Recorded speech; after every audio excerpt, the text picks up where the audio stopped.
Good morning to all maritime enthusiasts, honorable guests, distinguished speakers, and panelists. I'm Sapna Nair, a senior research associate with the Maritime History Society. A warm welcome to the annual Maritime History Conclave 2021, conducted by Maritime History Society in academic collaboration with the School of National Security Studies of the Central University of Gujarat. Allow me to take this opportunity to brief you about the Maritime History Society. We are a premier research organization that seeks to evolve in the field of maritime history by nurturing the richness and diversity of Indian maritime history and heritage. There is an impression that India was not a seafaring nation during the early period. A study of the country's maritime history, on the other hand, clearly exposes this erroneous impression.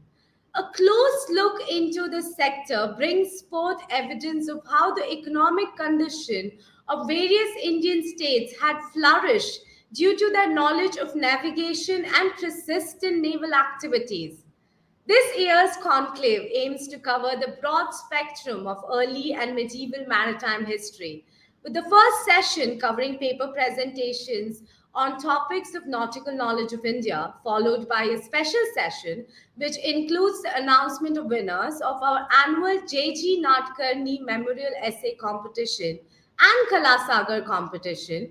The second session will focus on the historical narratives of maritime security of India with paper presentations highlighting maritime governance, security, and history. To begin with the inaugural session, I would like to introduce Commodore Robbie Thomas, who joined the Maritime History Society as director on 20th August 2021. An alumnus of first 3 years Naval Academic course and Naval War College, he has held a wide ambit of operational tenures on different classes of ships. Before joining MHS, he was a senior fellow at Manohar Parrikar Institute for Defense Studies and Analysis for 2 years. He has specialized in anti-submarine warfare and is a qualified ship's diver. He's also an external pilot instructor on remotely piloted aircraft. Now I invite Director MHS Commodore Robbie Thomas to deliver the welcome address.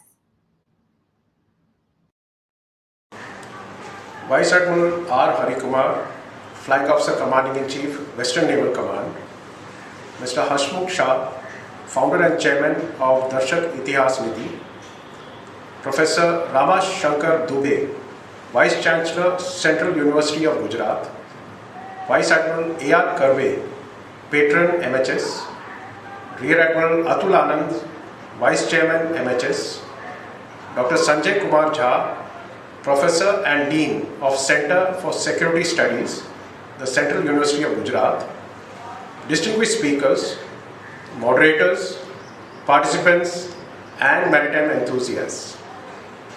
It gives me immense pleasure to welcome you all to the 43rd MHS Annual Maritime History Seminar, termed this year as the Annual Maritime History Conclave 2021. This is being conducted by MHS in academic collaboration with the School of National Security Studies of the Central University of Gujarat. To introduce our academic partners for today's conclave, the Central University of Gujarat is based at Gandhinagar and was established through the Central Universities Act of 2009. The university has been ranked 60th in India and second among all universities in Gujarat. The School of National Security Studies was established in 2018 at CUG as part of the upgradation of the Center for Security Studies. The center has been conceptualized to encourage the creation of knowledge in the area of security and strategic studies and international relations. The Maritime History Society was established in 1978 by the Indian Navy at the Western Naval Command in Mumbai. Our founder, Vice Admiral M.P. Awati, had the vision for MHS to promote awareness of India's rich maritime history among naval officers, and the public at large. The theme for this year's conclave, Early and Medieval History of India, is part of the 4 research focus areas identified by MHS this year. The other 3 are Coastal and Nautical Cultural Heritage, Indian Maritime Development amid Industrialization, and using Indian maritime history to create a roadmap for the future. Today's conclave is divided into 2 main sessions. The first session in the foreroom is coordinated by MHS. This session will be focused on Indian nautical knowledge. We chose this theme as it has been our endeavor at MHS to bring to light the not so widely known ancient Indian expertise in nautical navigation. A good example of this endeavor has been the recent release of the Malamni Pothis, an MHS publication which we did in collaboration with Darshak Itihas Nidhi. These were pre-modern Kutchi navigational diaries which brings out the remarkable story of Kutchi seafaring across the centuries. The second session in the afternoon is coordinated by the School of National Security Studies, CUG, and is focused on the theme Historical Narratives of the Maritime Security of India. This session would examine the different dimensions of Indian maritime security as seen through historical narratives. Here, we are looking to explore different subsets of our rich maritime history, which can give us meaningful touchstones to guide us into the future. In between these 2 sessions, we have an abridged session where Rear Admiral RJ Nadkarni has kindly consented to announce the winners for the Admiral JG Nadkarni Memorial Essay Competition 2021 on the theme Monsoon in the Indian Ocean and its uses in navigation, as well as a short filmmaking competition Kalasagar 2021 on the theme Ocean and Communities. And with that, I consider it my proud privilege to welcome to today's conclave our Chief Patron, Vice Admiral Ahari Kumar, Flag Officer Commanding-in-Chief, Western Naval Command, our Chief Guest, Mr. Hasmukh Shah, Founder and Chairman of Darshak Itihas Nidhi, our Patron, Vice Admiral A.R. Karve, Professor Ramashankar Dubey, Vice Chancellor, Central University of Gujarat, our Vice Chairman, Rear Admiral Atul Anand, Dr. Sanjay Kumar Jha, Professor and Dean of Center for Security Studies, Central University of Gujarat, all our speakers whom we hold in great esteem, all the scholars interested in maritime history, all the students watching from all over, and all our supporters who find value in our work. We are extremely hopeful that this conclave is also going to be a great success like every other year, and we request your support in making it memorable and a successful event. Thank you.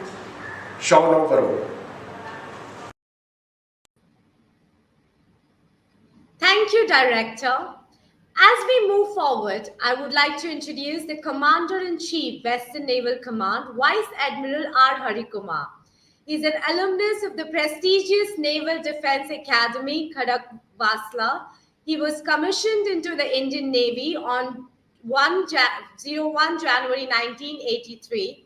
In his career spanning over 38 years, he has commanded Coast Guard Ship Charlie 01, INS Nishank, INS Khora, INS Ranveer, and the aircraft carrier INS Virat. His flag appointments including Commandant of Naval War College at Goa, Flag Officer Sea Training, Flag Officer Commanding Western Fleet, Chief of Staff Western Naval Command, Controller Personnel Services, and Chief of Person at Naval Headquarters. Prior to his present appointment, the Admiral tenanted the important tri-service assignment of the Chief of Integrated Defense Staff to Chairman Chiefs of Staff Committee. Now I invite Vice Admiral Ahari Kumar to deliver the inaugural address. Admiral, over to you, sir.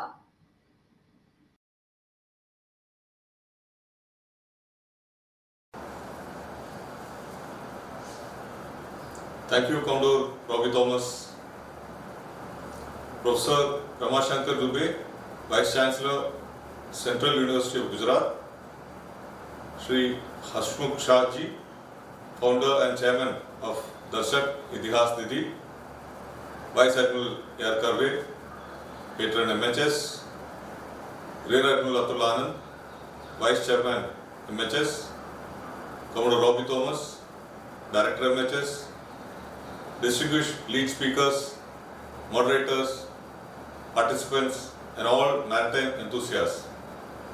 It is with great pleasure that I inaugurate the annual Maritime Conclave 2021 being conducted by MHS in academic collaboration with the Central University of Gujarat Center for Security Studies. I am happy to note that MHS and Central University of Gujarat have taken the initiative to jointly propagate the importance of maritime heritage and history as a pivot for India's growth as well as means to promote maritime consciousness. The Maritime History Society has truly come a long way in building its credibility in the field of history and heritage with their in-depth research, insights and work. It is important today to recall India's rich legacy with the sea. On that note, I wish to share the words of late Vice Admiral M.P. Awadhi, the founder of MHS. He said, and I quote, "Here is this great metropolis of India, right by the sea, which has enriched itself by its huge trade across the same sea. And yet today, there is not a single institution, academic or otherwise, which celebrates the city's connection with the sea." Unquote. Today, both the academic organizations, that is the MHS and the Central University of Gujarat, have collaborated to rewrite the importance of India's ancient maritime timeline, comprising various historical episodes. Maritime history and heritage is a broad interdisciplinary theme encompassing the multi-dimensional study of human interactions. Arthur C. Clarke has captured the enormity of the maritime expanse as he rightly declared, and I quote, "How inappropriate to call this planet Earth when it is clearly ocean." Unquote. Indian coastal communities living close to the sea along a long stretch of coast of the Indian subcontinent were perhaps among the early seafaring communities, if not the earliest, to venture into the open sea. As per Michael Purcell, Indian Ocean was traversed by human beings as early as 5,000 years ago.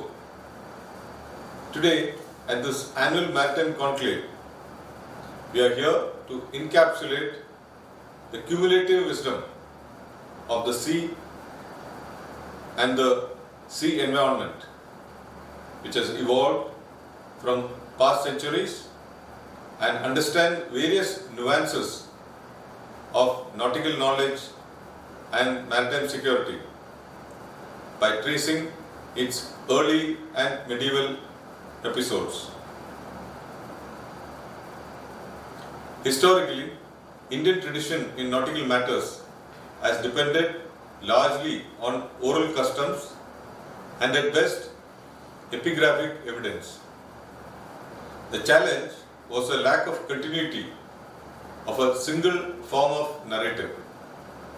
The answer today lies in skillfully weaving a narrative based on strong research, approach and practice.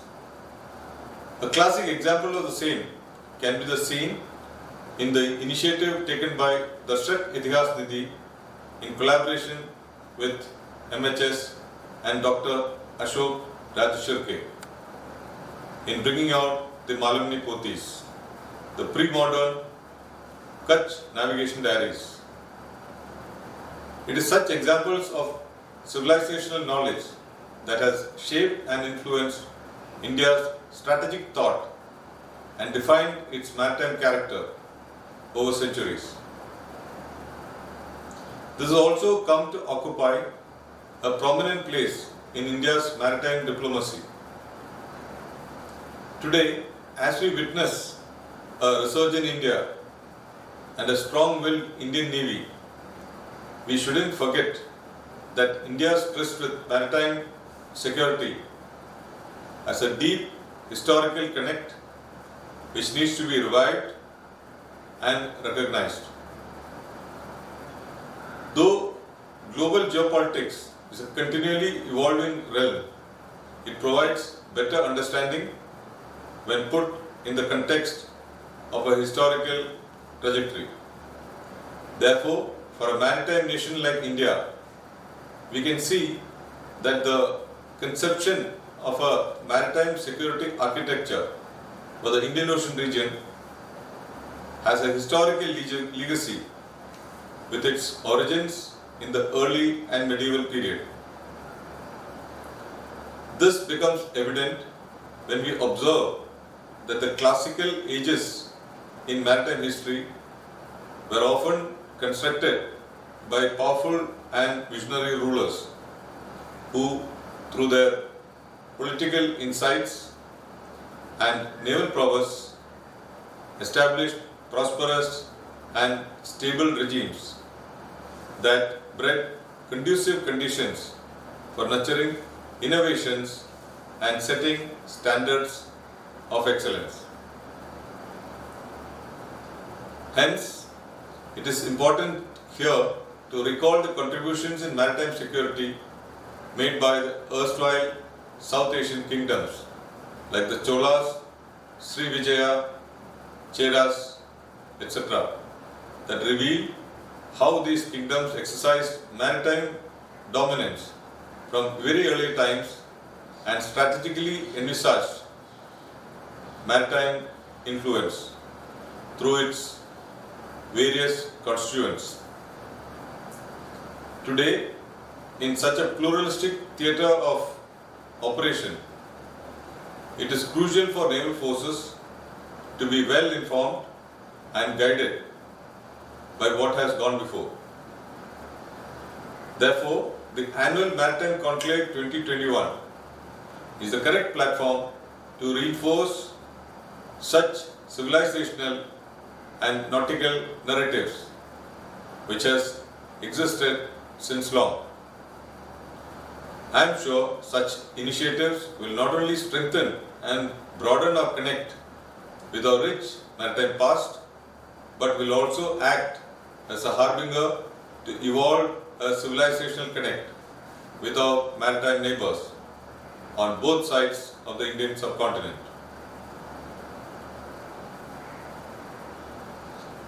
The reference to India's rich maritime tradition and civilizational linkages is not done in a vacuum, but in the context of a well-defined maritime mission.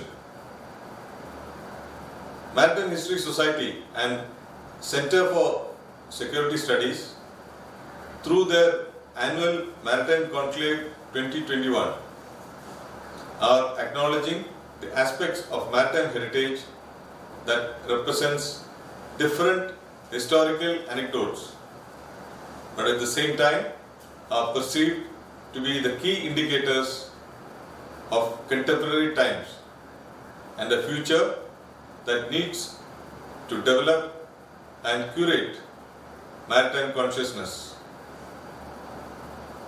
It's imperative that we weave our civilizational narratives into India's contemporary maritime vision. to emphasize the rich maritime tradition the country has inherited. Also, it's of great importance to institutionalize the cultural linkages to make it relevant to the present time so that they can contribute to building and strengthening modern partnerships. Many countries with a strong maritime element in their national experience have long established scholarly societies. Maritime History Society and Center for Security Studies, Central University of Gujarat are working on similar lines, urging the community of maritime enthusiasts and scholars to develop a framework that outlines a far-sighted vision rooted in India's culture, history and civilizational linkages. Commemorating multiple frames of maritime history has been the constant effort of the Maritime History Society, and that today has enabled the annual Maritime Conclave 2021 around the theme Early and Medieval Maritime History of India. I congratulate both the institutions for their sincere endeavour to carve out a role wherein we can relive India's glorious maritime past through such seminars and also help expand the scope and responsibility of our country's maritime character by building greater maritime consciousness among the youth and public in general. Thank you. Jai Hind. Samnavaran. Thank you, Admiral, for such inspiring words.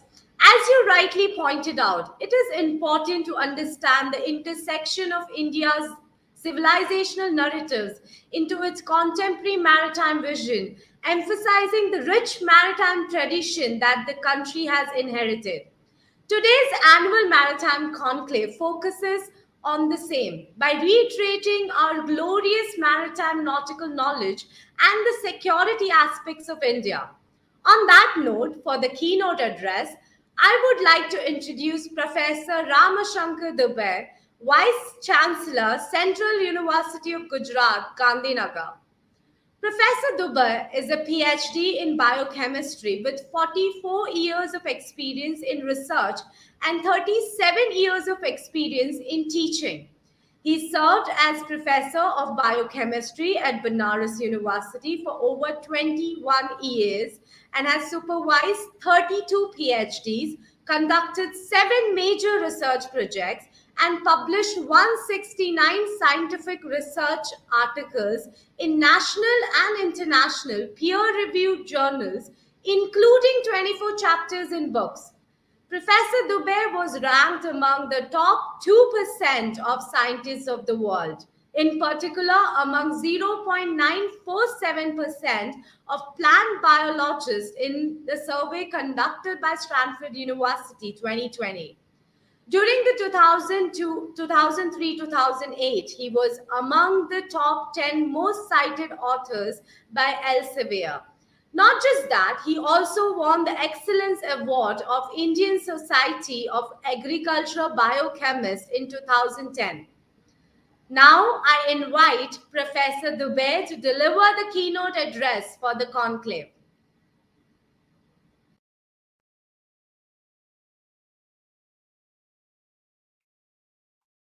Honorable Vice Admiral Ahari Kumar, Flag Officer Commanding-in-Chief, Western Naval Command, Mr. Hasmukh Shah, Chairman and Founder of Darshak Itihas Nidhi, Vice Admiral A.R. Karve, Patron MHS, Rear Admiral Atul Anand, Vice Chairman MHS, Commodore Robbie Thomas, Director MHS, distinguished lead speakers, moderators, participants, and all maritime enthusiasts. It is a great honor for me to deliver a keynote at this very important forum. I would like to first congratulate the Maritime History Society and School of National Security Studies, Central University of Gujarat, for their collaborative efforts in commemorating this annual Maritime Conclave. Indian maritime history encompasses a major part of Indian history which ranges from ancient times to the present. I would like to quote V. Arunachalam here. To quote, India has a rich tradition of maritime ventures over millennia. Since the days of the Indus Valley civilization, Indian seafarers have voyaged across the Arabian Sea and the Bay of Bengal and even beyond for trade, religious and cultural objectives.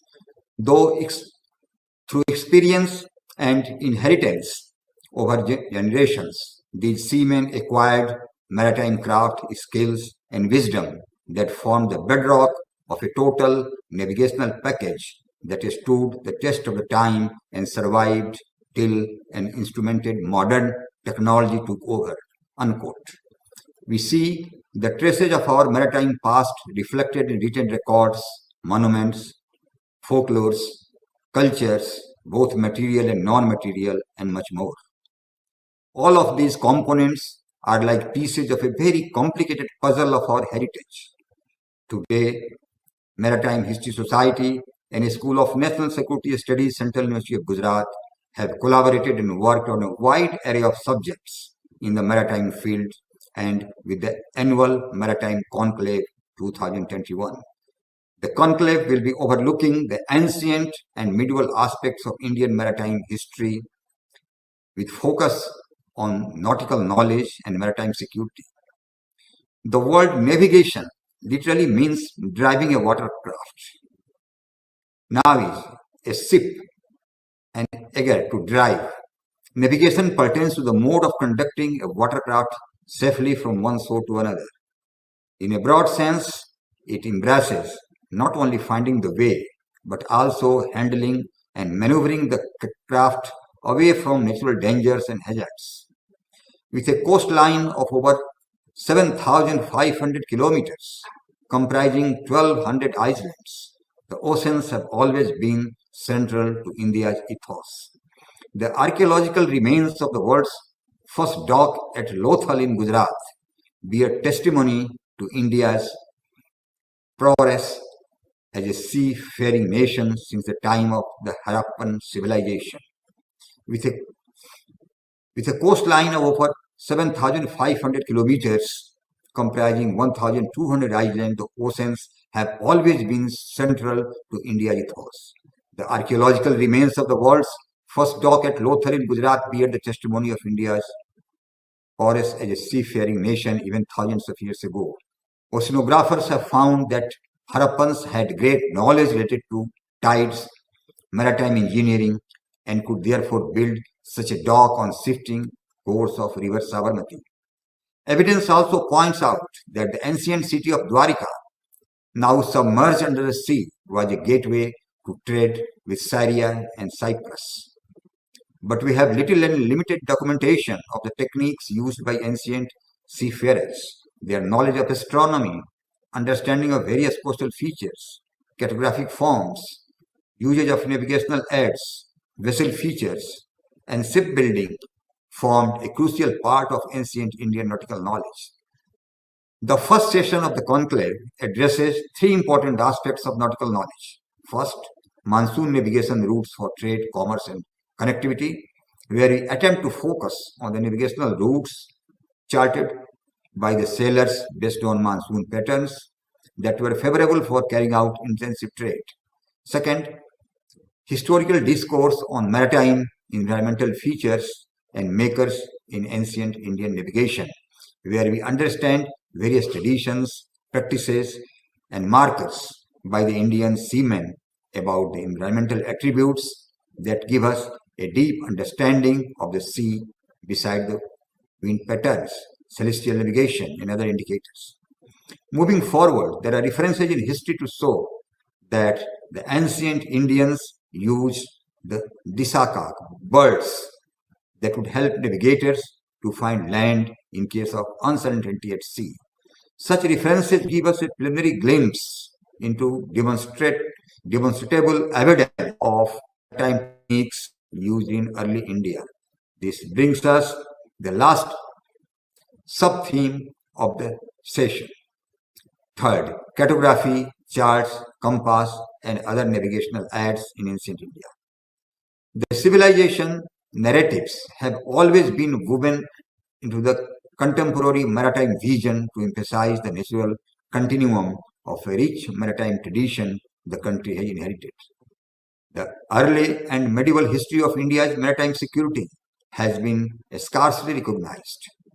The general concept of seas as a global phenomenon was first introduced in the Mare Liberum in the post-Westphalian world, but in the Eastern Hemisphere, something similar to the notion of free seas was witnessed with the Chola conquest of Sri Vijaya.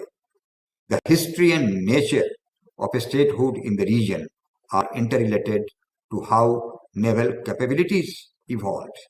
This implies how regaining maritime eyesight, on the other hand, has been a national enterprise comprising management of security threats since time immemorial. The early maritime contribution of the Cholas and Sri Vijaya reveals that the Indian subcontinent exercised supremacy over the Indian Ocean from early times and strategically envisaged maritime governance through various constituents. Such anecdotes made us realize how important it is today to understand early and medieval nuances of maritime security. Maritime security is both multidimensional and multifaceted and involves traditional and non-traditional threats.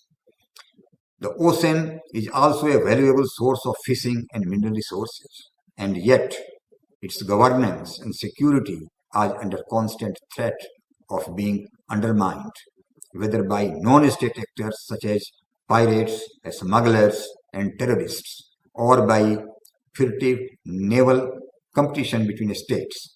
To elaborate more on the historical narrative of governance and security, Session 2 begins with addressing maritime governance and security as seen in the early Indian texts, followed by empires of sea, that is, maritime power in medieval India, which throws some light on the effective exercise of maritime power and employment of its primary instruments since historical times has required an overarching strategy for achieving maritime strategic goals.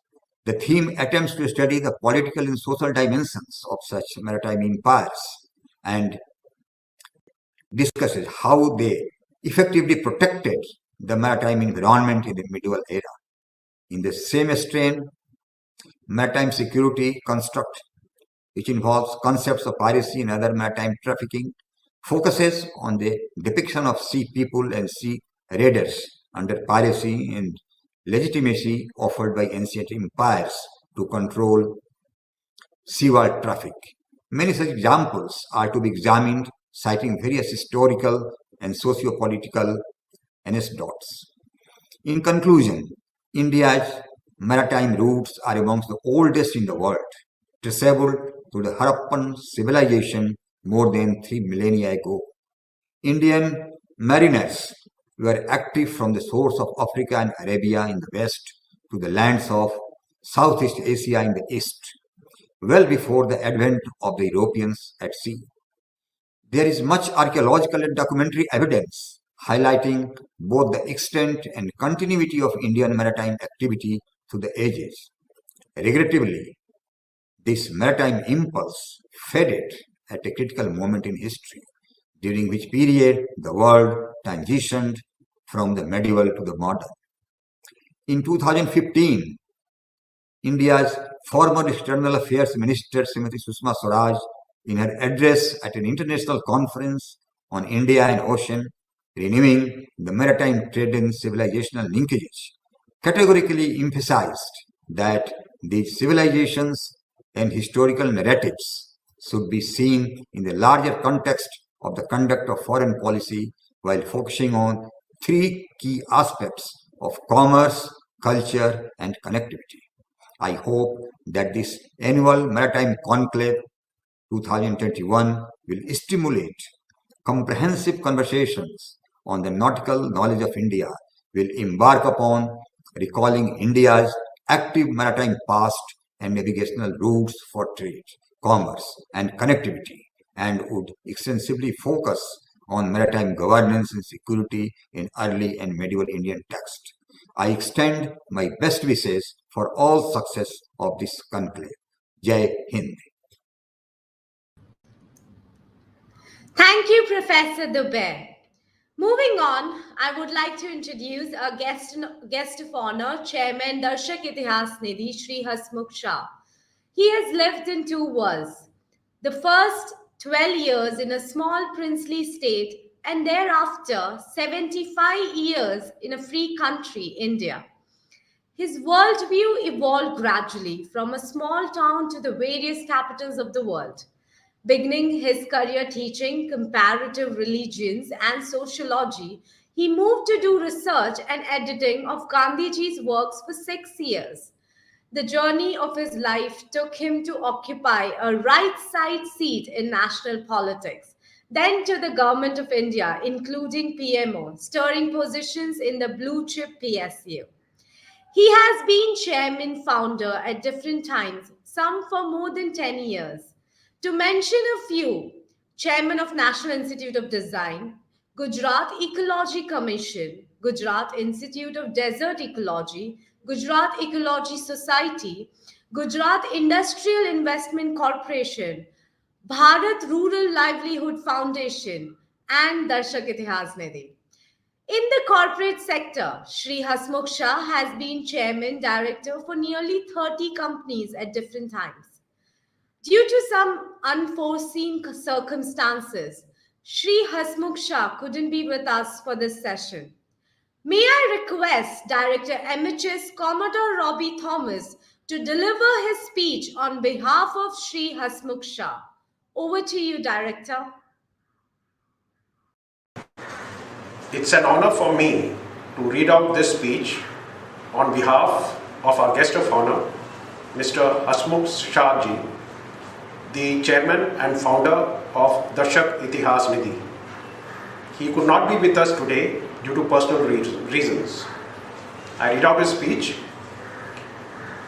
Honorable Vice Admiral Ahari Kumar, Flag Officer Commanding in Chief, Western Naval Command, Professor Ramashankar Dubey, Vice Chancellor, Central University of Gujarat, Vice Admiral A.R. Karve, Patron MHS, Rear Admiral Atul Anand, Vice Chairman MHS, Commodore Robbie Thomas, Director MHS, distinguished lead speakers, moderators, participants, and all maritime enthusiasts.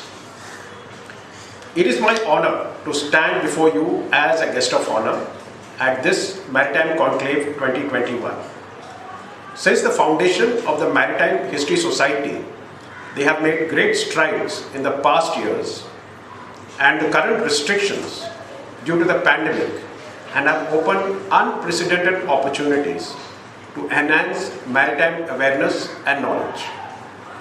The Maritime History Society has made good progress in the world of academia, which reflects in the wide range of their publications.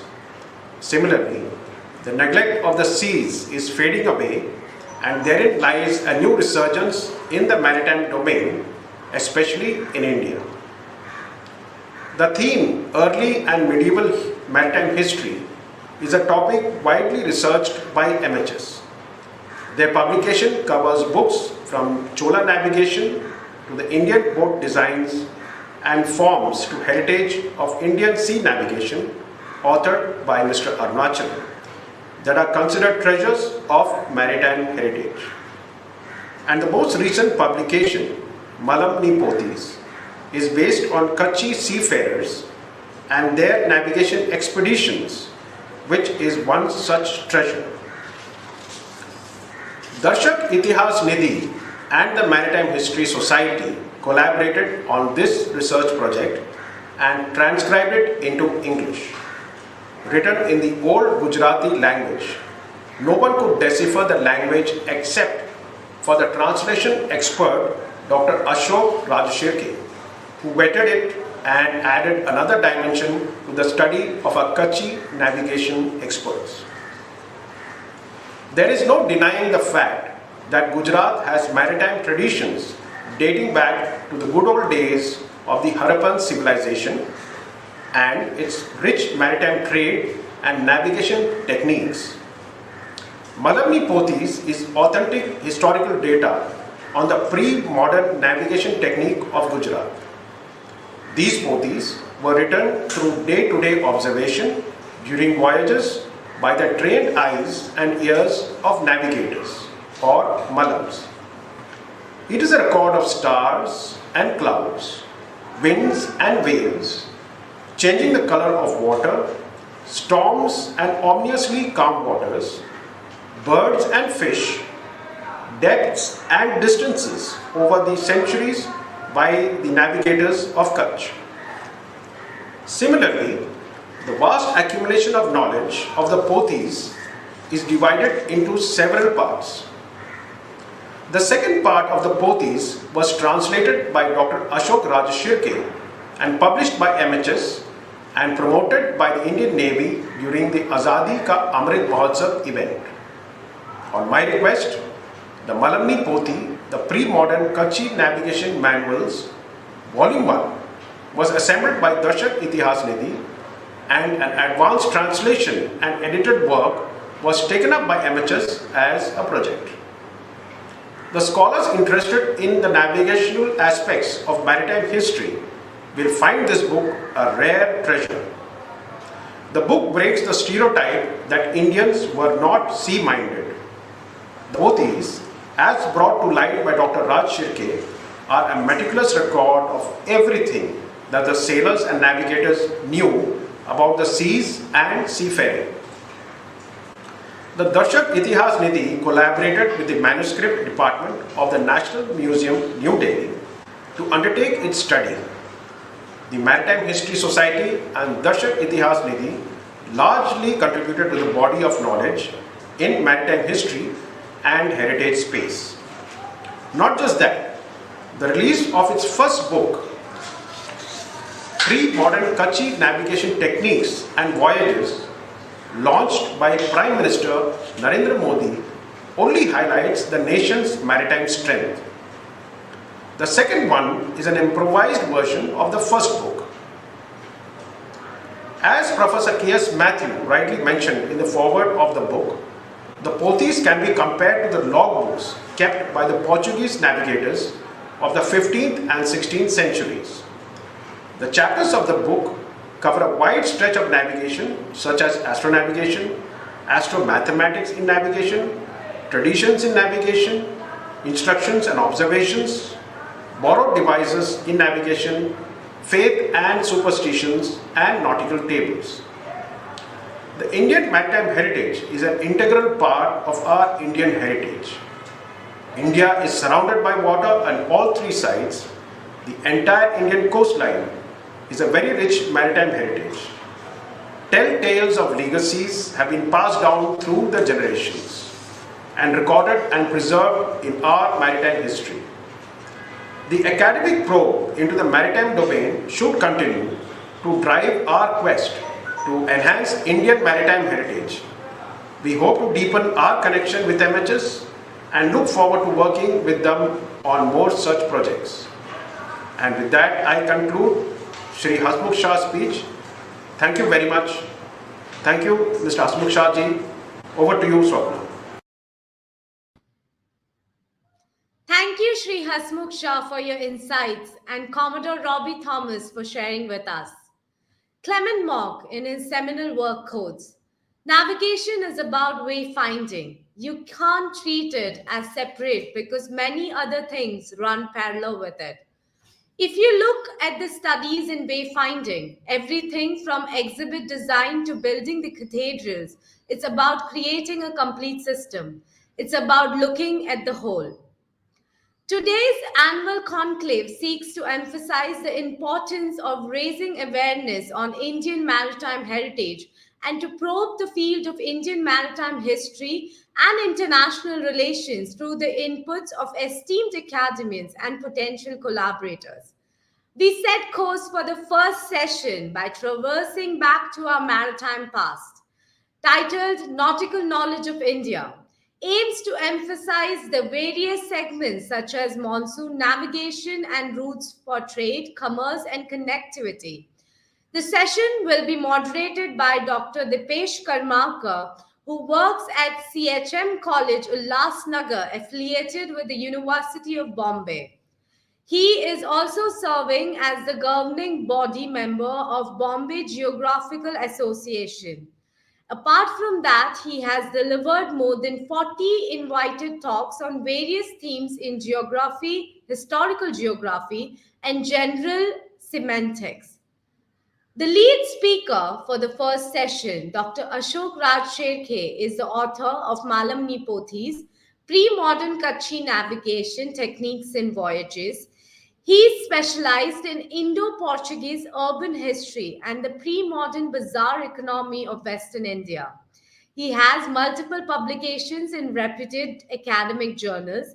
Now he is working on the Mudra Pothi, preserved at the Maritime History Society, Mumbai. In this session, he shares his expertise on the journey of Kutchi navigation. Meanwhile, the paper presented in this session will focus on navigation techniques used by Indo-European and maritime trade routes during the monsoons. Our first paper presenter for the session is Mr. Karan Desai. He completed BA in Archaeology and Ancient History from Maharaja Sayaji Rao University, Vadodara. He completed his Masters in Ancient Indian History, Culture and Archaeology and a Diploma in Underwater Archaeology from Deccan College, Pune. Not just that, Karan has also researched various topics on Indian maritime history and trade. Our second paper presenter for the session is Mr. Dinar D'Souza.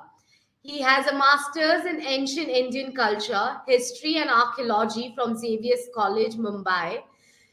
His major research areas are the study of ancient polities of East and intermingling of cultures, religion, and arts as a result of the trans-religious movement and early Indian knowledge traditions. May I now invite Dr. Dipesh Karmakar to moderate the first session. Good morning, all of you.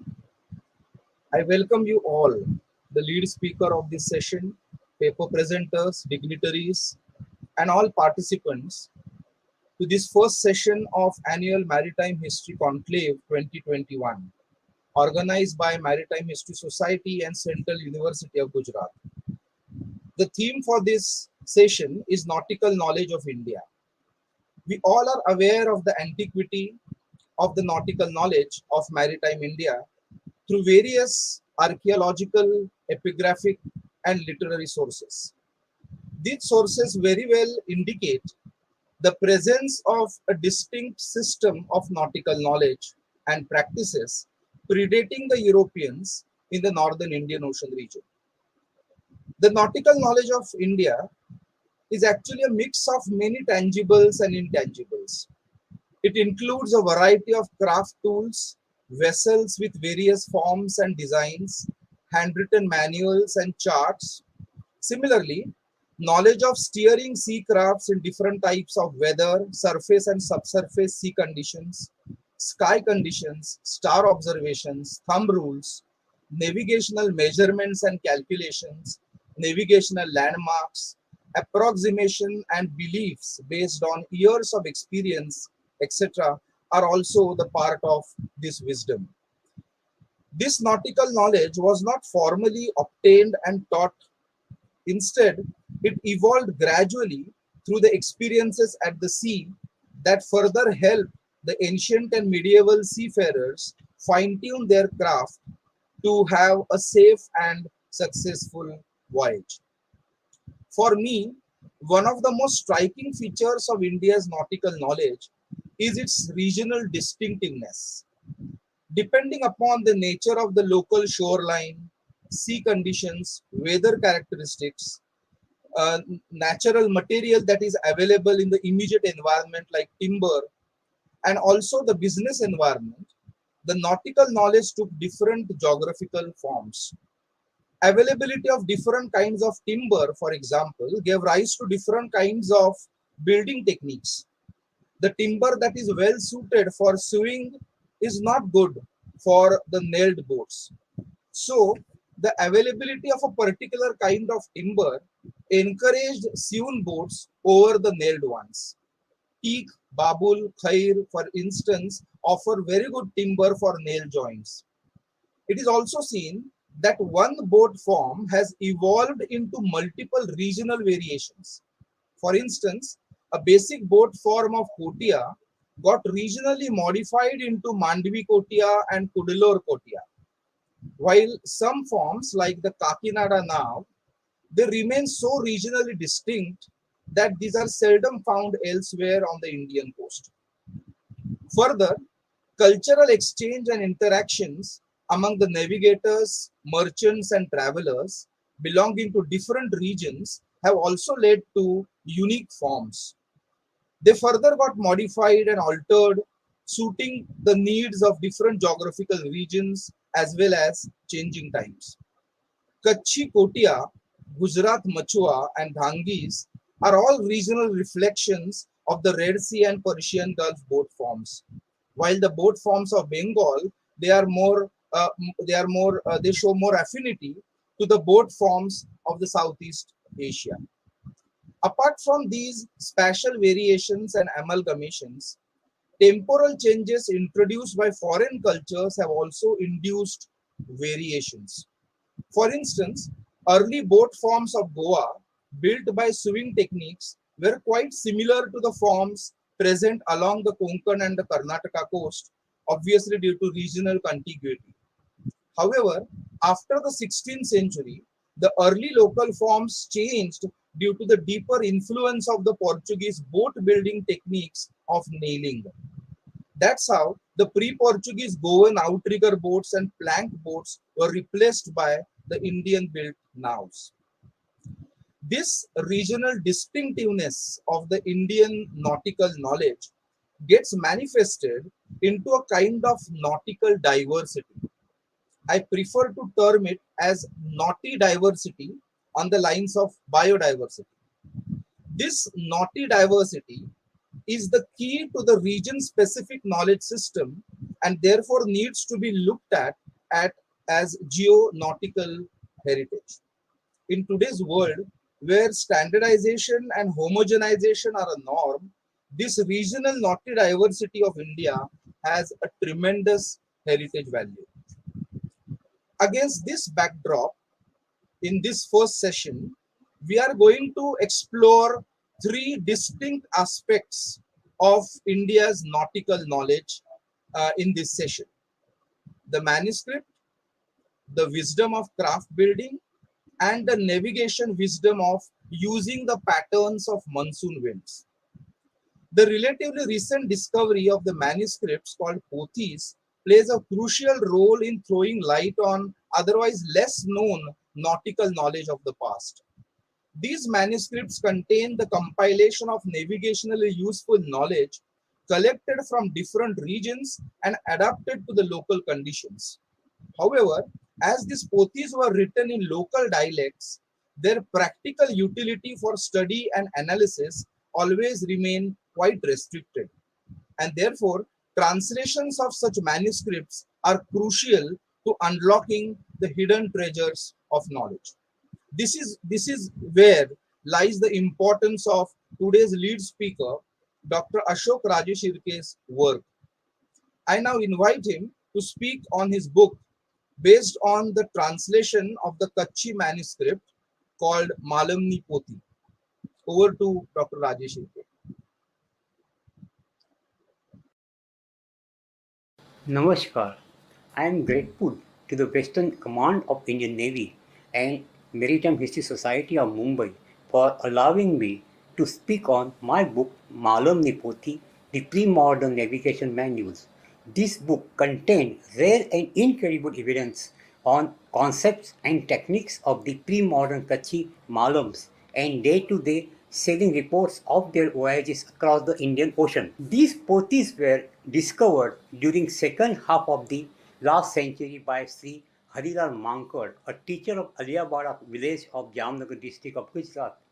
Later, as suggested by Dr. Umakant Shah, an Indologist of Boda, these pothys were shifted to National Museum of New Delhi and set into various manuscript volumes.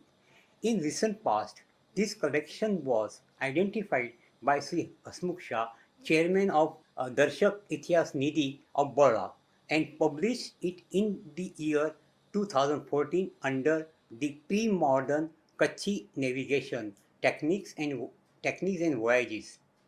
Since this collection was appeared in the Devanagari script of Gujarati language, it remains restricted to limited readership.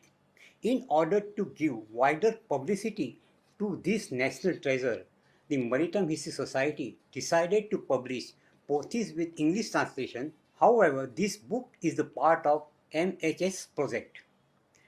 Malam is the professional title for the navigator, and the pothys are anthology of national navigational instructions and observations, written and compiled by several Malam between 1664 and 1895.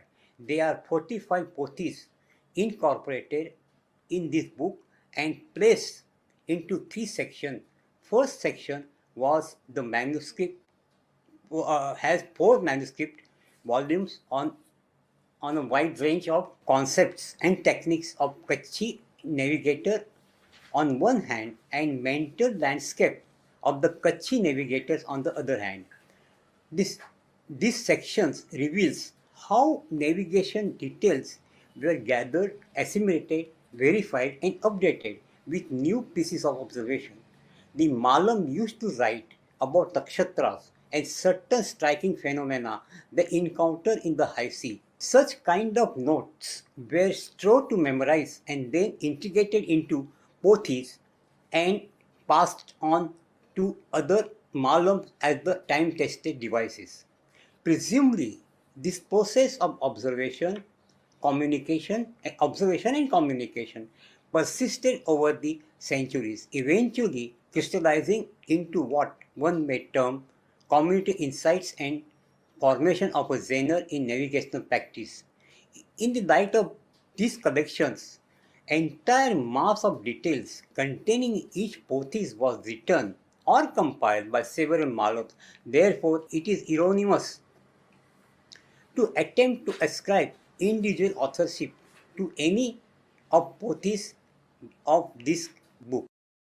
The first section of this book exhibits astronomical charts, diagrams, colored maps, nautical tables, and texts related to actual course of stellar navigation.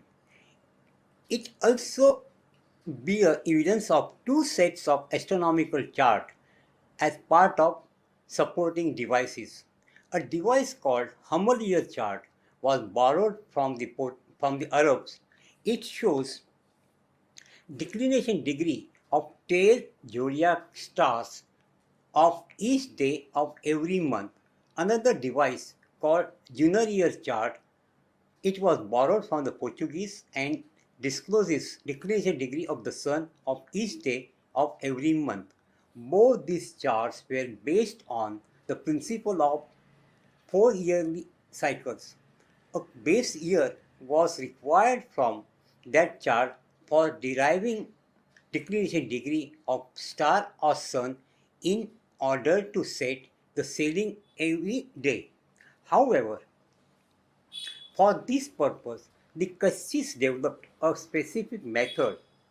I have explained this method in detail in my book. Besides, pothys provide certain arithmetic formulae for essential nautical details and a huge mass of astronavigation particulars. These details have to be studied systematically to understand scientific notions of the Kutchi navigation. I have left this area untouched and restricted myself to faithful translation and to make sense of inscribed materials. Main object of this book is to make this incredible source available to scholars, otherwise it would have remained unattainable due to obscurity of the language and script. Here I would like to point out most striking feature of the Kutchi navigation. It is related to observations and documentation of size, color, skin and idiosyncrasy of the fish called moreja. The Kutchis developed a concept of identifying hazardous locations and reckoning distance of the coast with reference to different types of morejas. Observations made by one malum was offered to several malums for further verification, and once community consensus was established, observation turned into instruction. The note of such instruction carried a remark sahi or truthful, and if the concept was not verified or doubtful due to some reason, the conceptual note carried a remark persilejo, which means concept needed to be verified. The presence of morejas in the Indian water was recorded by anonymous Greek traveler of the 1st century AD.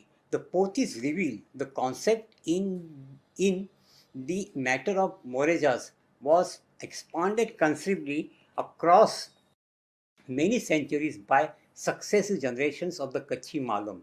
Ancient Indian device was employed in Kutchi navigation for reckoning distance between the coast and the ship when the sun appeared above the head. It was simple method. A bowl of the bale metal was filled with the sea water and washed different colors reflected in water. If water looked black in color, the Kutchis determined that coast was 10 jams away from the ship. Incidentally, the jam is an Indian unit used for measuring distance in the high sea. One jam is equal to 3 hours of sailing. Now, if water was looked white in color, it was considered that the coast was 20 jams away from ship. If it was green, distance between ship and the coast was 30 jams, and if it was red in color, they reckoned that ship was far away from the coast. The several the second sections included 3 manuscript volumes concerning day-to-day sailing reports of 36 voyages. This logbook of Kutchi Malums divulge a wide range of details ranging from directions and velocity of winds, types of waves, location of hazardous spots, water current and coloration of water at particular depth or stretches of the sea, movements of aquatic creatures, and so on. The pothis of this section provide enough insight into techniques followed by the Kutchis during their voyages. In principle, the pothis of first and second sections are interlinked and complementary to each other. While the first section deals with broad theoretical aspects of the Kutchi navigation, the second section offers a record of how the principles were worked in practice. The section 3 has single manuscript volume. It is an inventory or database assorted details of the 20th century Kutchi Malum and their Mukaddams. This part of book is useful to scholars aiming to do research on seafaring community of Kutch, either statistical or socio-anthropological point of views. The pothis are inductive source for understanding the pre-modern Indian model of navigation in wider perspective, but it has to be expanded with evidence available in pothis other than pothis incorporated in this book. The Maritime History Society has already taken steps toward this direction. Recently, the society acquired the 18th century Malomni Poti from Mundra port of Kutch and set the project for its study. This Poti is exceptionally different from the Pothis of National Museum. It will it will add new dimension to our knowledge of pre-modern navigation tradition of India. Dhanyavad. Thanks a lot, sir, for the introduction of your book. And I'm sure that scholars and researchers will certainly uh, make use of this valuable resource. From such an enormous wealth of knowledge trapped in these pothis, let us now traverse to the specific. Sea crafts are at the very center of Indian nautical knowledge. People from various geocultural backgrounds evolved their unique methods of construction of vessels that are sturdy, seaworthy, and also safe to operate. To throw light on a similar region specific tradition of vessel construction, I now invite our first paper presenter, Mr. Karan Desai. He will be speaking on study of traditional Indo-Arabian type of vessel construction and maintenance practices at the port of Mandvi, Kutch district, Gujarat. Over to Karan. Thank you, Dr. Dipesh. So I am going to be talking about the study of traditional Indo-Arabian type of vessels, constructions and maintenance practices at the port of Mandvi, Kutch district, Gujarat. So introduction slide, please. Okay, so the Mandvi port is basically a small but important port on the northern coast of Kutch, and it was constructed by Rao Godji II, and then it has a constant history of almost 400 years of making seafaring vessels, mostly cargo and litterage vessels, and it is still a tradition which is continuing today, and even recently a very good and one of the largest ships, or what we can say dhows, were constructed for fishing purposes and would be sent to the Gulf. So they take orders from the Gulf and they are still constructing. Currently, the port of Mandvi is under the Gujarat Maritime Board and is functioning as a port and a shipyard at the same time. So the port area is actually well thought out and selected at the mouth of Rukmavati, as it is at the center line of where the tidal range is almost optimal to operate a port and take ships in and out according to the tidal range within the creek. So we will look at the dhows. Next slide, please. Dhows are basically an Arab sailing tradition and which dominated the Arabian Sea. Like on the east coast, we have Chinese junks which were prominently dominating the scene, and on the west coast, it was the dhows. And next slide, please. The dhows are technically Arab vessels which were constructed out of local wood. And the term dhow itself is an umbrella term which has been like used by the colonial powers and Europeans to like generalize all the type of vessels which were found. And often these Europeans were quite confused about the different types of vessels, different classes of vessels, and they used to club all of these classes together, even though traditional terminologies would keep them distinct based on various practices. You can understand this more like aircraft types, where you have like a 737, 200, 300, 400. There are different classes within the same type, and it can be said the same for these vessels as well. And these vessels actually generally had different sizes, but their functioning and utility within that same class is the same. So we can see that early rendition of the dhows also did not have decks, and the addition of decks and proper sails and landing sails came later on through European and Arab influence. Next slide, please. One of the most important, or we can say a flagship vessel in the Mandvi area is the Portia. And the Mandvi Portia is actually, what do we say, the pride of the Mandvi sailors. A lot of history is known from this Portia. And it was a mid-sized cargo vessel with a V-shaped hull, and thus it had a very deep draft.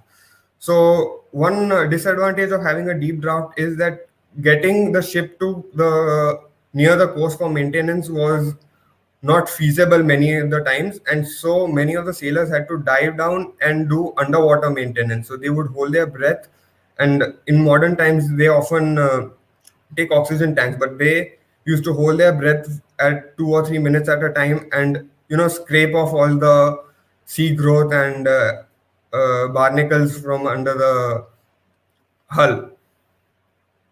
And it also had one of the tallest rigs of all the dhows because of the high rake of the yard. It was basically a lantern sail, but it was not a lantern sail in the sense we see in European lantern sails, where it's an actual complete triangle. It is more like a extremely highly raked lug sail with a small luff at the front.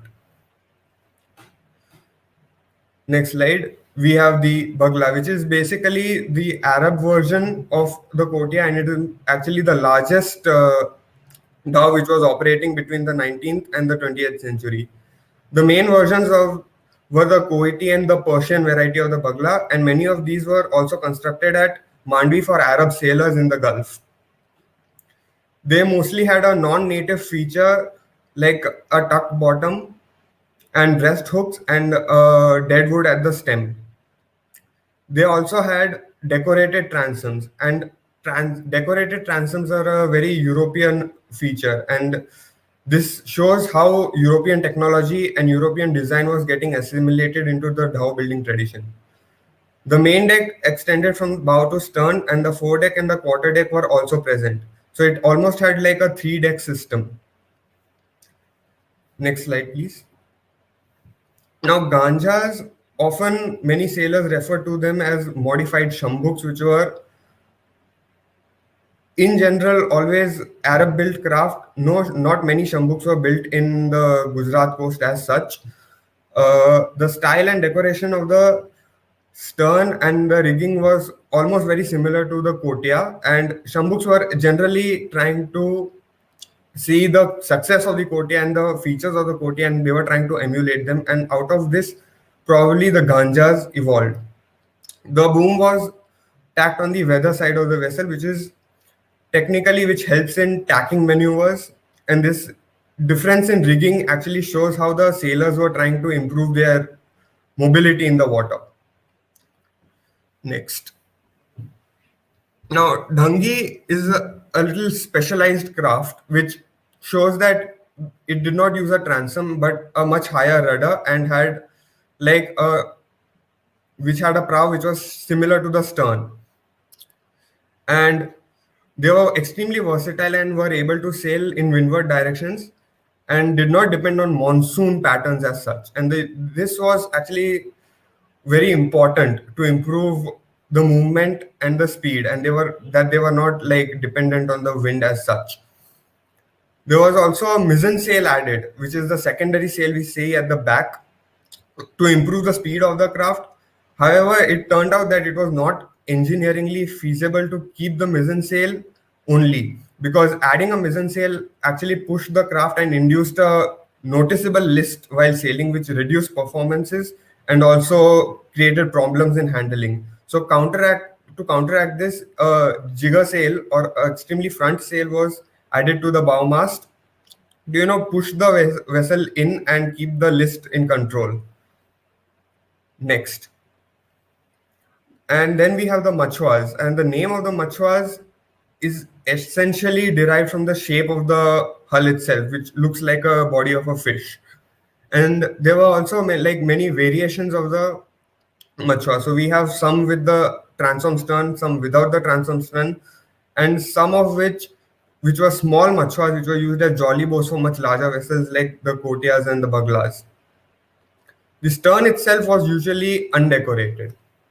Next, we have the batel, and the batel is interesting because it shows the first, not the first, but very prominent use of experimentation in the design of the boats. So the Kutchi sailors were seeing the advantages of a courtyard, dhangi, and a machwa, and wanted to create something that was better and could be used in more versatile areas. Often, the batel was having only a single sail but could be rigged up to all 4 to 5 sails if the wind conditions permitted, and these were extremely speedy and these were generally made for speed. But however, due to certain concerns, Kutchi sailors, especially Kutchi sailors, used much thicker wood in the batels of their variety, and those batels which were made in Valsad and Veraval had much thinner, walls of wood. Next is the brig, and over here we see the adoption of European sail design in Kutchi Latin sails. So a brig in Europe is characterized by a ship which has a main mast and a foremast and does not have a rear mizzen mast. And in Kutchi sailing, this was also improved, and the major reason was tacking with a mizzen mast was extremely difficult. So to perform a tacking maneuver, you would have to like take down the entire mizzen sail, and then turn the main sail and then rehoist the mizzen sail. However, the larger main mast and a foresail kind of mitigated this. So it allowed tacking maneuvers much more easily, and windward sailing was also improved due to this. This whole tacking maneuver and readjusting was in Gujarati terminology known as horio. Often to aid in this tacking maneuvers, they also used spankers, which are like quadrilateral rear rudder-like sails. And due to the success of this brig and the use of foresail instead of a mizzen sail, this sailing rig was also adopted by batels. So you can see that technology from one type of craft was adopted to a different kind of craft after testing that a certain technology was actually feasible and more helpful. Next. And the last we have is a Tutakada, which is the last surviving Dhao class, which is still operational and they're still being constructed at the port. So these Tutakadas are actually adopted from the Tuticorin coast, and these Tuticorin vessels were technically small light race craft which was scaled up to become properly constructed cargo vessels. And they had a U-shaped hull, unlike the Kotias and the other dhows, which had a very sharp V-shaped hull. And this U-shaped broad hull allowed for a much lower draft. So you can see that the Tutakas, which are actually the largest of all the dhows, can still sail into the Mandvi Creek and can operate in much lower draft conditions. One important feature of these Tutakadas was that because these were made in the modern period, they were often fitted with auxiliary engines and were turbine driven. Rarely we see sails were used on Tutakadas, but these were designed to be used as sails. In case the engine fails and the ship is stranded, sails can be used to push the craft forward. Next. Now, construction of the dhows becomes extremely important, and we see that they followed the Arab shipbuilding style. So the dhows essentially are Arab craft which were adopted by Kutchi people, and they were indigenized. One of the most important features of indigenization of this was the adoption of the frame first methodology, in which frames were constructed before the addition of the planks. So we see the keel was laid, frames were added, and then the skin of the planks was added. In traditional Arab construction, the plank first methodology, we had planks which were stitched together, and then internal reinforcements were added.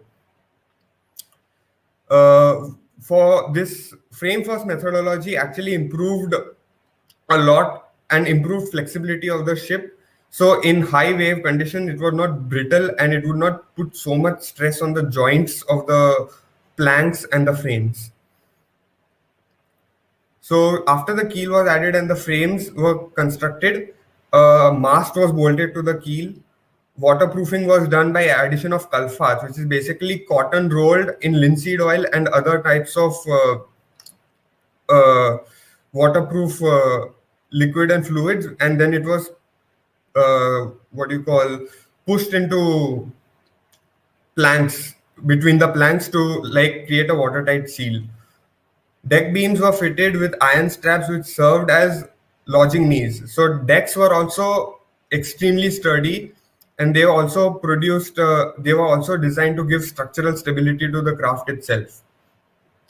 Now, the major preferred wood for Indian shipbuilding was sal and teak, and constructing modern rutakras is done in sal itself. And teak was used because it was a hardwood, but it had one of the major improvements was the use of iron nails. And teak, unlike other types of wood, was resistant to corrosion from iron.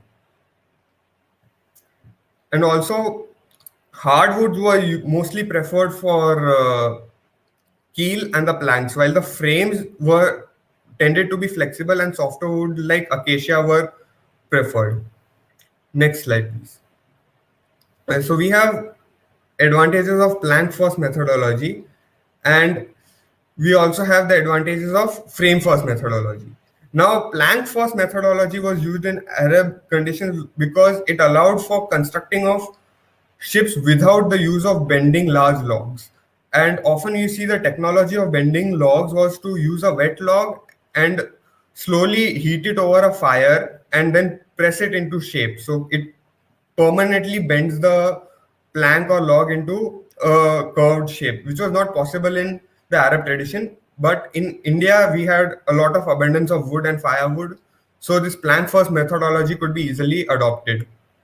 And then we also had the Gujarati Vadhera rebating technique, which was planting the planks in such a way that they were kind of diagonal to one another, and diagonally the nails were pushed in. It gave a little bit of structural stability to this also. Next. And corrosion and anti-fouling was also a concern for the Kutchi sailors. And when they started using iron nails, they realized that wood corrosion has become a problem. So use of teak kind of mitigated this issue, but it did not completely remove corrosion issues. So to prevent this, we see iron nails were often covered. The areas where the nail head is visible were often covered with a thick layer of lime to prevent water seepage and corrosion. Often scented oils and google were used as fragrant resin, and they were like applied to the freeboard of the vessel, and tar was applied to the lower side for waterproofing. So we see that lower hull was actually waterproofed and also used as anti-fouling at the same time. And I think the most important feature we see is in the next point, next slide please, is in rigging, where the most advancements in technology for sailing were made. And we see that even though we had adopted lantern rigs, Arab sailors and even Kutchi sailors were not very familiar to this whole concept, which was technically developed in late historical early medieval Europe and Mediterranean regions. And despite the Arab utility, we did not properly understand how to use it. And so we were often sailing in leeward wind instead of headwind.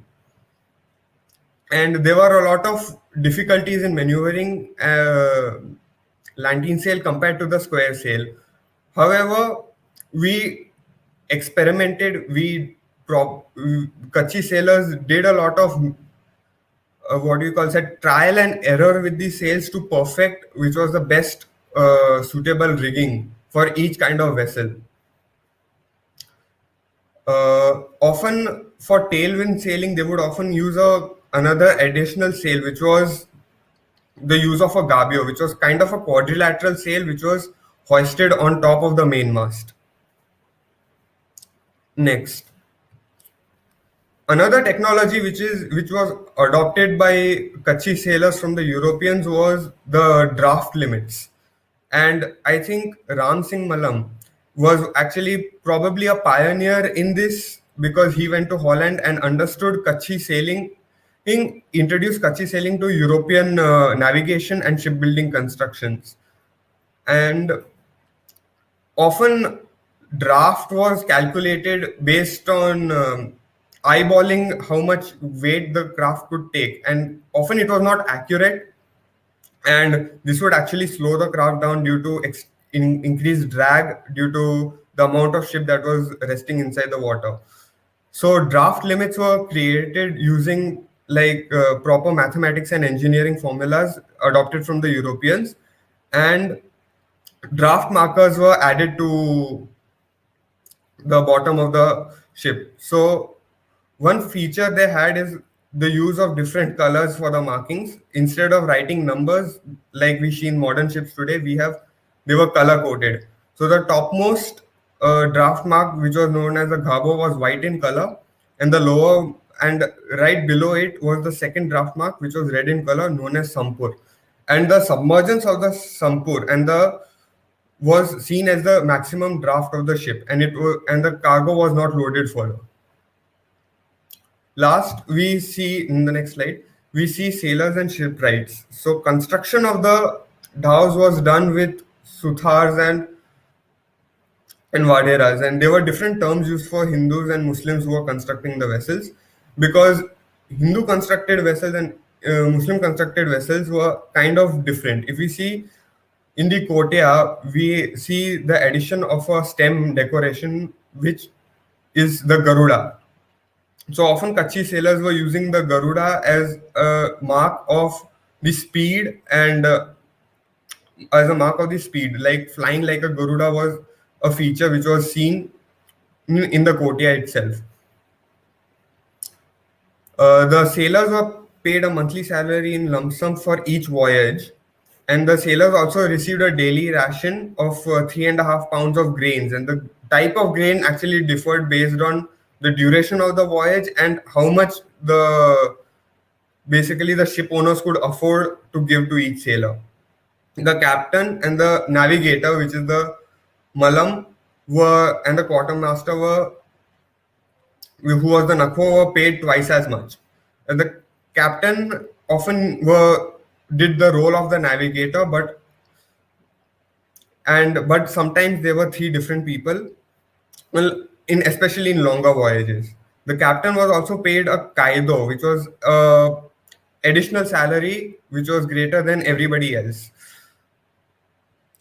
And the captain had the duty to oversee all activities on the vessel during the voyage, including navigation charts, and he was the person who would be writing the porties and the logging. So all observations that were made by any of the sailors would be reported to the captain, who would note them and add them to his logs.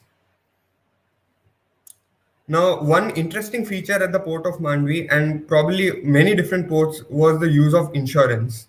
Especially in the late medieval period, there were a lot of conditions where ships may not put the cargo, may not be able to deliver the cargo, or may fail to even reach their destination in time, or sink entirely, losing the cargo and sometimes even loss of life. So these were often insured, and the ship owners would often insure the ships and even the sailors themselves. There were also guilds and mahajans at the Mandvi port, which dealt with insurance and tax collections, and they also levied excise duties based on whatever the state had demanded from the ports. So basically, at this end of this whole endeavor, we learned that developing the naval technology was not an easy feat, and it was basically at that time what we can say state of the art, and mistakes were often made. And the most important feature that we have to learn is that it is slow evolution, and rather than just highlighting our successes in maritime history and our great, what do you call that, great advancements in maritime history, we should also highlight areas where we were not so successful and how we learned to cope with our fallouts and fallbacks. And I think that would conclude my presentation. Thank you. So thanks, Karan, for this presentation. And now let's move ahead. Knowledge and wisdom, partly gathered through interactions and partly developed experientially, finally get tested when the navigator steers the craft over the sea. The result of such a test depends upon the knowledge of regional systems, and that's why crossing over the Arabian Sea was quite a puzzle for the Europeans for the want of knowledge of the regional monsoon winds. Ancient Indian navigators, with the knowledge of pattern and mechanism of southwest monsoon, could conduct seaward voyages from the Arabian coast to the west coast of India. To throw more detailed light on how it was executed, I invite our second paper presenter, Mr. Denard D'Souza. He'll be speaking on the use of monsoons in maritime trade on the western coast from 3rd BCE to 5th CE. Over to Denard.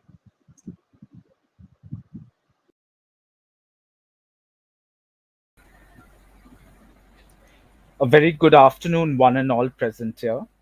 My paper is titled Use of Monsoons in the Maritime Trade on the Western Coast from 3rd centuries BCE to the 5th century CE.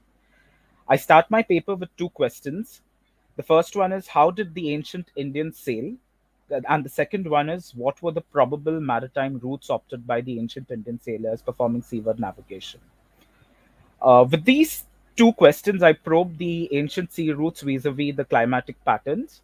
I will answer these questions based on one, the antiquity of Indian sailing through historical sources, two, the maritime routes charted by the ancients with the aid of monsoons, and three, the geographical profile that affected the monsoon cycle. So, the overview of historical sources. In the Bronze Age period, the Indian seas too were teeming with activity. The Harappans were also sailing their ships in the Indian seas.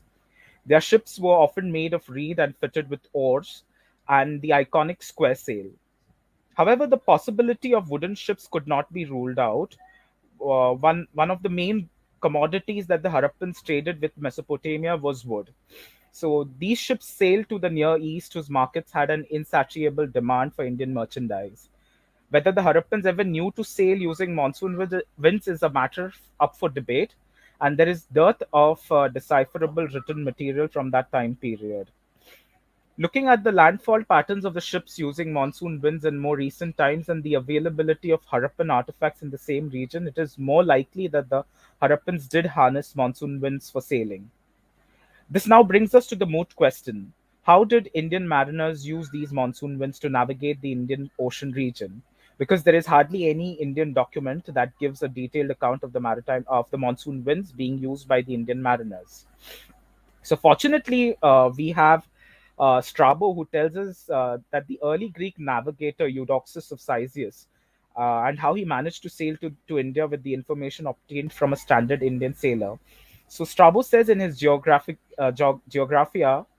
an incident that transpired in the court of Ptolemy VIII, the Hellenistic monarch of Egypt.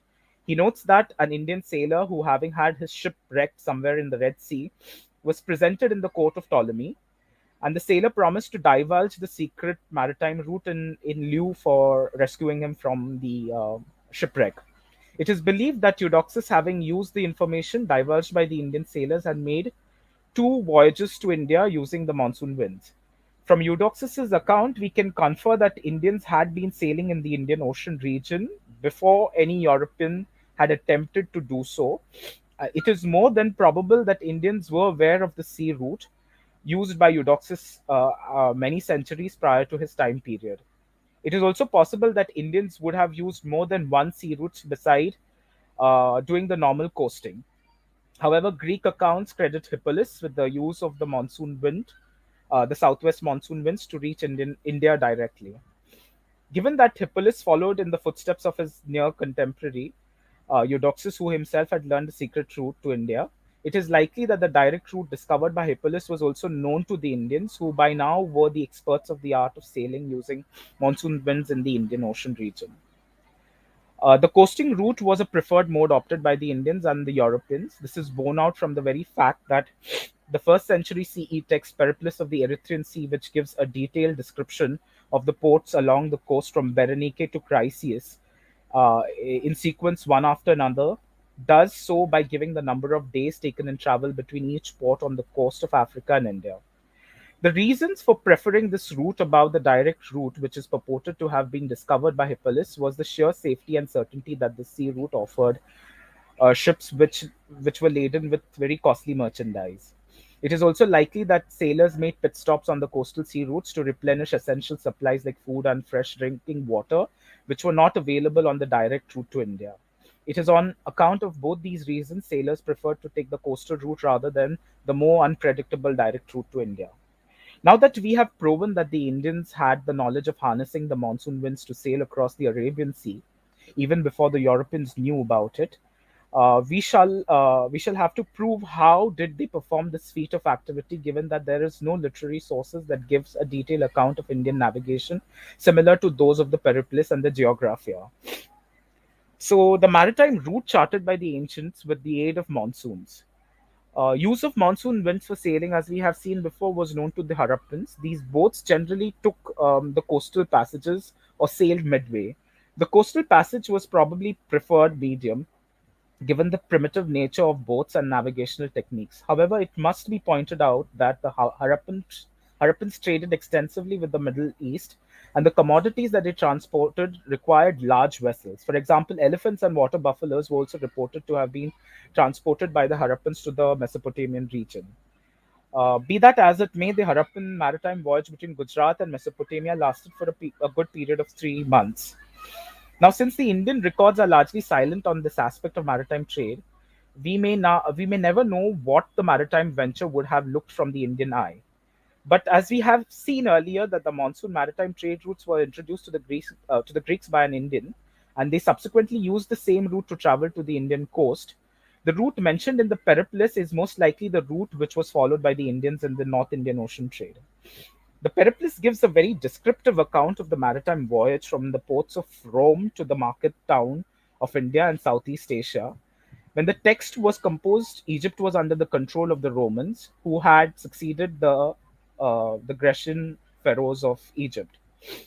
The trade started from two nodal points. The first and the foremost region was Rome, and the second maritime route culminated from the port town of Laodicea in Asia Minor. These regions exported fine wine, which was greatly demanded by the people of Bharuch. The route then further advanced into the capital of the Greco-Egyptian city of Alexandria, from where the goods were loaded on barges down the Nile. After sailing a few days upstream, the boats would dock at Koptos, which was an important riverine port city. From here, the goods were loaded on carts, and the journey overland to the port of Myos Hormos and Berenike was undertaken. There were other alternate routes on the Red Sea, but the central stretch of the Red Sea near the Arabian coast lacked a harbor and was infested with rocky stretches. Therefore, the author of the Periplus forewarned mariners from taking that route. After the caravans of carts reached the port cities of Myos, Hermos, and Berenike, the goods were loaded into the ships and that were headed to India. From here, the ships would sail to the Horn of Africa along the coast of the Red Sea. The whole journey from Egypt to the Horn of Africa took the Romans 40 days. The Periplus also mentions pit stops made by merchant ships in the port town of Adulis, Avilites, and Malau, which were situated on the Red Sea coast. The climate at onset of the southwest monsoons was very dangerous and fraught with risk. Ships that proceeded for Horn of Africa were under the threat of being decimated by the strong winds which approached during the onset of the west monsoons. The Roman traders sailed from Egypt in the month of July rather than June, which is the time period when the southwest winds just started to peak. The sailors preferred a large departure in July to avoid reaching the Indian coast in August. This is also the time when all maritime activities and Indian seaboard is stopped. Lionel Casson cites that the Arabian skippers of the medieval period who, like the Romans, used the southwest monsoons for sailing but delayed their voyage to the end of August when the monsoon wind had begun to slacken. Having said that, the voyage had to terminate at the Indian coast before the month of October when the northwest monsoon wind started to advance. The ships, after having overcome the harsh winds of the Horn of Africa, may have taken some respite on the island of Socotra or Dvipa Sukadara, as it was called by the Indians. Alternately, the sailors sailed across the coast of Arabia, where they would have produced incense of fine quality. The Arabs, even at this early time period, were sailing in the waters of the Indian Ocean with the aid of monsoons. Uh, the Arabian coast was a launching pad for two routes that took the sailors to India. The first route was almost continuous with the Arabian coast and reached the port of Bharuch and Sindh. The second route was the direct route to the port of Muziris, which crossed through the Arabian Sea. According to the author of the Periplus, this route was discovered by Hippolus and the early who was the early Greek navigator. The Roman traders made a stopover at every port in India besides the two major ports of Bharuch and Muziris. This information is not only fleshed from the Periplus, but substantial archaeological findings like Roman amphorae and coins have corroborated literary data. The author of the Periplus does not terminate his journey on the west coast of India. He also provides information of ports on the eastern coast.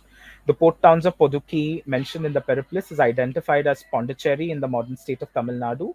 An extensive excavation conducted on a nearby site at Arikamedu has revealed hoards of Roman coins, which indicate the presence of Roman activity in this region. For long, it was believed that Arikamedu was a site of a Roman trading station. However, recent archaeological findings have suggested that if there was any Roman presence in the area, it was just circumstantial. It will be apt to also mention here that Arikamedu was an important nodal point in the inland, coastal, and transoceanic network, and the presence of Roman coins is only a reminder of the importance of this town in the Indo-Roman trade network. The author of the Periplus then heads northwards towards the mouth of the Ganga, on which is situated the port of the same name. This port is most probably the ancient Tamralipti. The port of Tamralipti was an active entrepot since the days of the Mauryas. It was considered by the early Buddhist literature to be as great as Pataliputra itself. The monastic duo comprising of Mahendra and Sangamita set sail to Ceylon from this very port town. Therefore, it goes without saying that by precedence and prominence, Tamralipti was a port which was referred to in the Periplus as the Ganga. It is also surprising to note that the author of the Periplus makes a reference to the land of Chryses, the Greek word for gold. This land, according to the Periplus, was on the east from the mouth of the river Ganga. It was a well-known fact that the ancient Indian literature referred to the Southeast Asia as gold, as the land of gold, or called as Swarna Bhumi. This appellation made its way into the Greek geographer's lexicon. The Periplus is also aware of the vessel that plied into these waters of the eastern seaboard of India. According to the author, the ships used in these waters was not the usual Sangara, but a large Kolandia. The use of large ships is clearly an indicator of an intensive maritime trade between India and Southeast Asia since early historic periods. The routes and ports mentioned by the author of the Periplus were on the Monsoon Maritime Trail. They were also accessible while using the monsoon winds. While to reach the west coast of India, sailors would have to harness the southwest monsoon winds to make landfall on the ports of the western coast of India. The journey was commenced in the month of November and February when the southeastern trade winds were on the rise. This was the itinerary of the mariners of the ancient times right up till the early modern era. This is an indicator that monsoon patterns had not much fluctuated in the long span of 2000 years. Now, the geographical profile of the subcontinent leading to the monsoons. This brings us to the geographical profile of the Indian subcontinent and what causes such climatic changes that lead to the formation of monsoon winds. In the Indian subcontinent is surrounded on three sides by water, and the northernmost extent is girdled by the lofty Himalayas that acts as a barrier to the free flow of winds. On the western coast, touches the sky. On the western coast, touches the skies are the Sayadris, beyond which is the elevated Deccan Plateau. All of these geographical features create a distinct habitat for the precipitation of monsoon winds. Let us now see how all these geographical factors play a crucial role in the dynamics of the monsoon season. It is a well-established fact that the Indian subcontinent witnesses two monsoon seasons, the major monsoon season being the summer monsoons, while the northeastern is more regional and is confined to the state of Tamil Nadu. However, the latter was important in the maritime trade of the Indian Ocean. So, what exactly happens during the monsoon season is that there are many climatic factors that contribute to this to the monsoons. Firstly, during the summer, when the lands on the on the Indian subcontinent starts heating up, it creates a low pressure which attracts the cold, moist air from the Indian Ocean and the Arabian Sea. The cool, moist air forms into clouds which are obstructed by the Sayadri Hills, causing it to precipitate extensively on the western coast. Some of the clouds do manage to escape northwards into the Indian heartland, where it rains a tad bit lesser than that on the western coast. These moisture filled southern westerly winds are blocked from going any further into the Tibetan plateau by the mighty Himalayas. It would not be an exaggeration to say that the monsoons are a boon of the Himalayas. Adding to this phenomenon is yet another phenomenon that boosts the monsoons in India. This phenomenon is called the Intertropical Convergence Zone. The intertropical convergence zone, which for most of the time remains close to the equator, suddenly shifts to the north of the Tropic of Capricorn during the peak of the summer season. Here it causes the convergence of the northeasterly trade winds and the southeasterly trade winds, which gives a boost to the low pressure being created in the Indian heartland. It is this series of events that causes the summer monsoons in India. The winter monsoons, on the other hand, happen from the month of October to May. During this season, a low pressure is formed on the Indian Ocean and the ITCZ shifts slightly beneath the equator, thus causing the dry, cool winds from northeastern region of Indian subcontinent. These winds lack any kind of moisture as they emerge from the continent and culminate in the Indian Ocean. The cloud buildup mostly forms over the ocean surface where most of the precipitation happens. The only region in India to be affected by this precipitation is the southern Indian state of Tamil Nadu, which receives a bulk of the rainfall, thus making it a regional phenomenon rather than a pan-Indian season like the southwest monsoon. So the Harappans had used these monsoon winds for intensive maritime trade in the western Indian Ocean region. However, during mid-late Holocene period, that is 3,960 years before present, the southwest monsoon had started weakening. Although the winter precipitation known to have commenced during early mid-Holocene. Yeah, Can I request you to please wind up? yeah, it's just two The lines time more and I'll be done. Yeah. Holocene period was still persistent around 3,960 years before present. Um, so, okay. So the polylith study of the late Holocene sequence in mainland Gujarat has provided evidence of extremely weakening winters as well as southwestern monsoonal activities resulting into dry climatic conditions during mid-Holocene, a possible cause in the decline of the Indus Valley civilization. Nonetheless, the maritime trade activities have continued despite the decline of the Harappan civilization. This can be confirmed from the Greek accounts of Poseidonus in Strabo's geography. The Indian sailors had disclosed the secret monsoon routes to India, following which Eudoxus of Cyzicus had sailed the Indian shores. So, in conclusion, the monsoon patterns have not altered much despite the reduction in the monsoons in the late Holocene period. The reduction in the moisture and the monsoons may have caused a decline in the Chalcolithic urban Indus Valley civilization. However, maritime trade seems to have not been interrupted completely, albeit it may have declined in intensity. The monsoon wind seems to have been fairly frequent, and despite the slackening of the climate in the mid-late Holocene period, it still was potent enough to be used for sailing, as we have seen above in the accounts of the Greek and the Roman sailors. That's it. Thank you. Thanks a lot, Denard. So in Yeah. this session, first session, we have seen three important aspects of nautical knowledge of India. And we all know that for a number of reasons, this knowledge is endangered. And despite variety of challenges in accessing this ancient or traditional nautical knowledge, we all together need to undertake this exploration of India's knowledge to establish its indigenousness or Indianness. The contemporary interdisciplinary fieldwork and survey-based researches are making great progress in exploring the length, breadth, and depth of the Indian naughty diversity.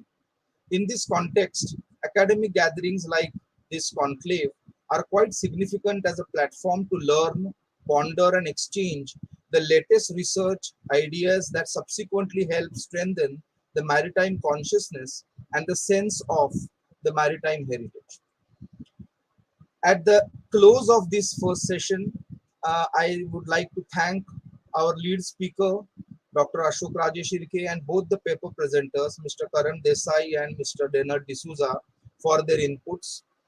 And I very much thank to all the organizers of MHS, especially Director Commodore Robbie Thomas, and all the organizing staff at MHS to provide me this opportunity to moderate this session. Thanks a lot. Over to Swapna Madam. What a fascinating fair for us to witness a panel of scholars sharing their insights on our treasured history. Thank you, Dr. Dipesh Karmakar. Now, with that, we are closing the first session after briefly dabbling into nautical knowledge. Finally, it is time for the much awaited special announcement of the Admiral JG Nadkarni essay competition and Kalasagar video competition. I would like to introduce Rear Admiral RJ Nadkarni, retired, who's a navigation and director specialist. He is a former flag officer in the Indian Navy. He last served as the Flag Officer Defense Advisory Group. The essay competition is held annually at MHS as a tribute to Admiral JG Nadkarni. It is truly an honor to have the son of Admiral JG Nadkarni in whose commemoration the essay competition is held. I now invite Rear Admiral RJ Nadkarni to announce the winners of the essay and Kalasagar competition.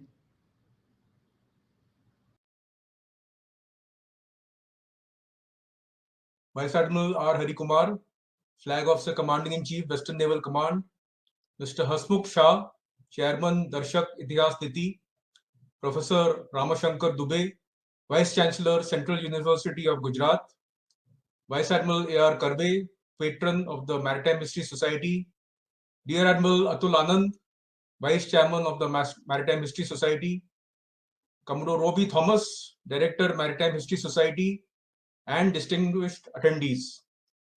I consider it a privilege to have been invited by the Maritime History Society and the Central University of Gujarat for the prize distribution of Kalasagar 2021, a video making competition on the theme Oceans and Community, and the Admiral JG Nadkarni Memorial Essay Competition on the theme Monsoon in the Indian Ocean and its uses in navigation. As we know, India is a maritime nation, and the oceans have been part of the Indian political, economic, and cultural landscape from times immemorial. They have facilitated trade with distant places and civilizations, provided livelihoods, and been instrumental in our economic growth and development. These endeavors have also been made possible due to an enterprising and thriving maritime community, some of whose feats, especially in making use of the monsoon winds, are the subject of the essay competition. Today, I would like to take this opportunity to recognize the research and creative writing efforts put in by the participants and announce the winners for the competition. The winners of the Admiral JG Nadkarni Memorial Essay Competition are Kaira Vartak for her comprehensive essay on Portuguese arrival in the Indian Ocean region, the act of piracy, under the subcategory academics. And the second winner is Lieutenant Mayank Anubhav Joshi for his essay on monsoon in the Indian Ocean and its uses in navigation, under the subcategory maritime professional. The winners for Kalasagar 2021 are Manas Kude, Tanishka Gaikwad, Kshiti Hegde from the Ramnaran Ruya Autonomous College for presenting an insightful and engaging video on the Harappan maritime. I would like to congratulate all the participants and especially the winners for their enthusiastic participation and creative efforts in both the competitions, which explored various facets of navigation practices and ocean communities in the Indian Ocean region. Thank you. Thank you, Rear Admiral, and heartily congratulations to the winners. Now it's time for a lunch break, and we will be back for the second session at 2 p.m. Stay tuned for more informative sessions ahead. I request you all to join the second session using the same link. Meanwhile, let us all watch the Kalasagar winning video. Thank you.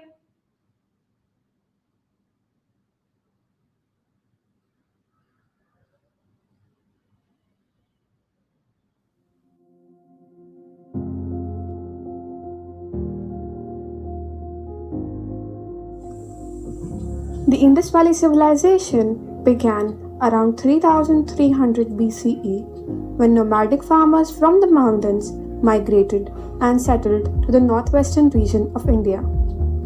Agriculture began in the pre-Harappan phase and settlements took form. Gradually, by 1900 BCE, large urban centers flourished and mercantilism had reached its peak. The civilization's systematic organization, including its drainage systems, granaries, and fixed cubical weights, are all well known and widely spoken about.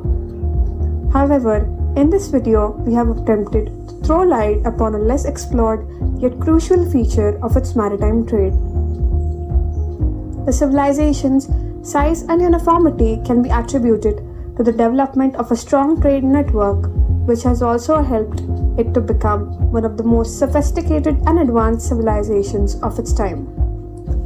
The most fundamental aspect of maritime trade were the ships, and the expertise of Harappan artisans in the boat building industry is evident.